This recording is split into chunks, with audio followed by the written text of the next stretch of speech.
আপনারা কি জানেন একটি ছোট অভ্যাস আমাদের জান্নাত বা জাহান্নামের পথ নির্ধারণ করে দিতে পারে? আপনারা কি কখনো ভেবে দেখেছেন টাকনুর নিচে কাপড় পরিধান করলে কি হয়? ইসলামে এর ব্যাপারে কি বলা হয়েছে? বন্ধুরা, আজকের এই ভিডিওটি শেষ পর্যন্ত দেখবেন। হয়তো এই কয়েক মিনিট আপনার পুরো জীবন বদলে দিতে পারে। আমরা প্রতিদিন নামাজ পড়ি, দোয়া করি, আল্লাহর কাছে ক্ষমা চাই, কিন্তু এমন কিছু সুন্নত আছে যেগুলো আমরা জেনেও অবহেলা করি। তার মধ্যেই একটি হলো পুরুষদের জন্য টাকনুর নিচে কাপড় পরিধান না করা।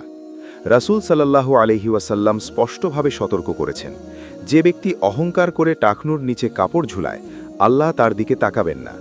আরেক হাদিসে এসেছে, টাকনুর নিচের অংশ জাহান্নামের আগুনে শাস্তিযোগ্য।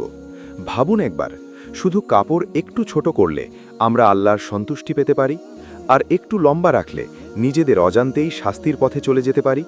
এটা ফ্যাশনের বিষয় না, এটা আনুগত্যের বিষয়, এটা সুন্নত মানার বিষয়। আজকাল আমরা বলি এটা তো ছোট ব্যাপার, কিন্তু মনে রাখবেন, আল্লাহর কাছে ছোট কোনো আদেশ নেই। যে ব্যক্তি আল্লাহর ছোট আদেশ মানে, আল্লাহ তার বড় গুনাহ মাফ করে দেন ইনশাআল্লাহ। ভাই আমার, আজ থেকেই সিদ্ধান্ত নিন, আপনার প্যান্ট, লুঙ্গি বা পায়জামা টাকনুর ওপরে রাখবেন। হয়তো মানুষ হাসবে, কিন্তু আল্লাহ খুশি হবেন।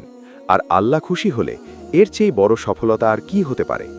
যদি এই কথাগুলো আপনার হৃদয়ে লাগতে থাকে, তাহলে ভিডিওটি শেয়ার করুন, কারণ হতে পারে আপনার শেয়ার করা ভিডিও দেখে আরেকজন তার জীবন সংশোধন করবে।